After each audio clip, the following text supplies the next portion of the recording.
support for the Ukrainians to resist this Russian invasion and so on, and for any occupied people to resist the occupied. Does that extend to other places like for the Palestinians and maybe the Iraqis and other places? Do they have the right to resist the military occupation?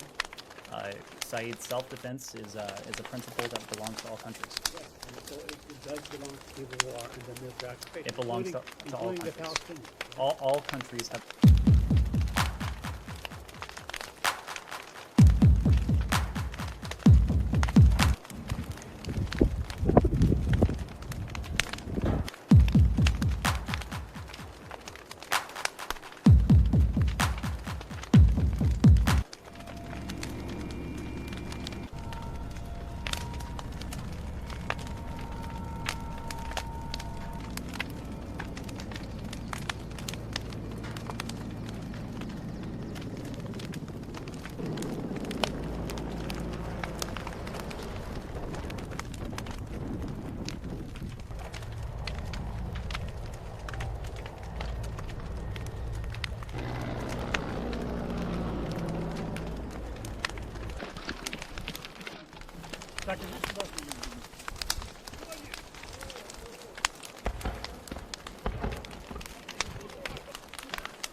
Вот он, да.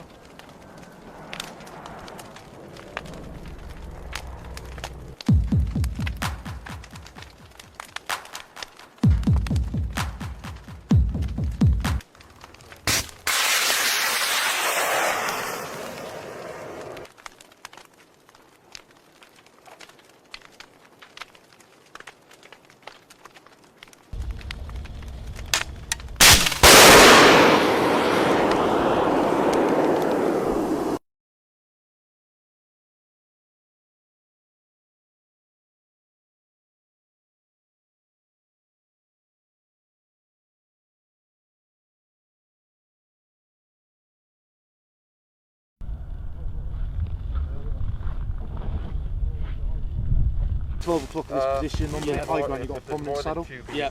Okay, that saddle there is our access to the gun range.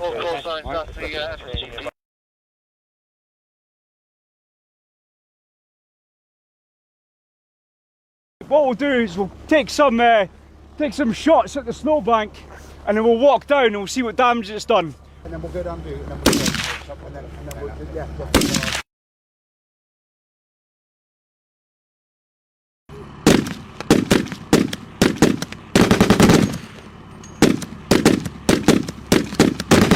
Great defensive positions. When you're in the field, hard packed snow is pretty much your only option.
respected target. Your target is up and hold. Stand by. Targets. Fire!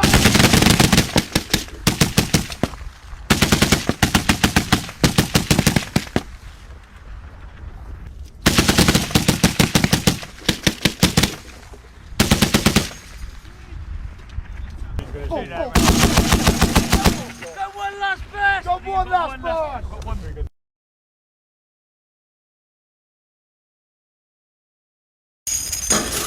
Mortars!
On that furthest skyline, where you've got the sun shining on it, it's a bit whiter.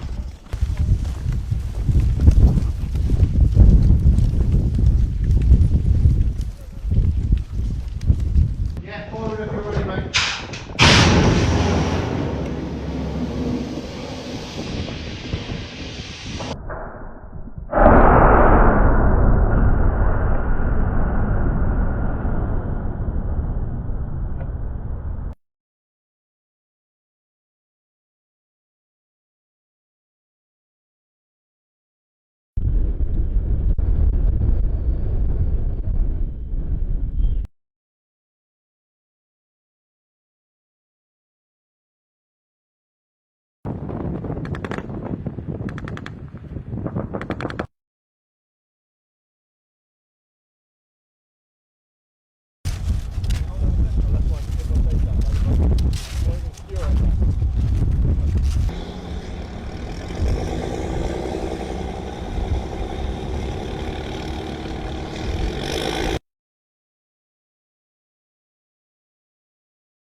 Exercise Cold Response is an amazing opportunity for key NATO partners to come together in the most challenging environment of the High North and prepare for contingencies and learn to work together.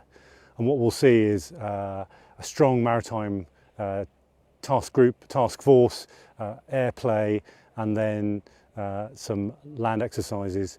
And we'll see many nations coming together, from the UK to the Norwegians, the French, the Germans and the Italians. So it's going to be an incredible opportunity, and I'm certainly looking forward to it. NATO as an alliance need to be ready for anything, ready for all environments, and it's essential for us to support Norwegian partners to be able to operate in the Arctic, and that's why we train here so often. The Marines in the UK are one of two very high readiness formations, and we really are the tip of the spear for the conventional UK force. And we take that responsibility really clearly, because we need to exploit the maritime flank. We need to open theatres for others, be out there gaining understanding and intelligence, being ready for crisis, and then ready to contribute to the fight. And that's something that we take seriously every day. The temperature and the weather, obviously the biggest challenge out here, factored in with everything else as well, but that specifically, especially out on the water, because we've got the wind chill, as well as obviously the water that freezes instantly as well. And if we're heading off down the fjord at a boat group at like 30 knots into a 30 knot wind, it can quickly become down to minus 60 plus. So we've got to take that into consideration as well. Training here in Norway just brings the best out of people as well. Pulling together, you've got to check each other off constantly. Call it the buddy system. Everything you do, you constantly checking, make sure no one's got any skin showing, so there's no potential cold weather injuries there. But just being resilient out here, you've got to have mental toughness to sort of carry on with the task, as well as dealing with all the conditions out here. You'll deal with it the same way we deal with any situation. You just adapt to make the best of what you've got and get on with it, and everyone pulls together to achieve what they need to achieve.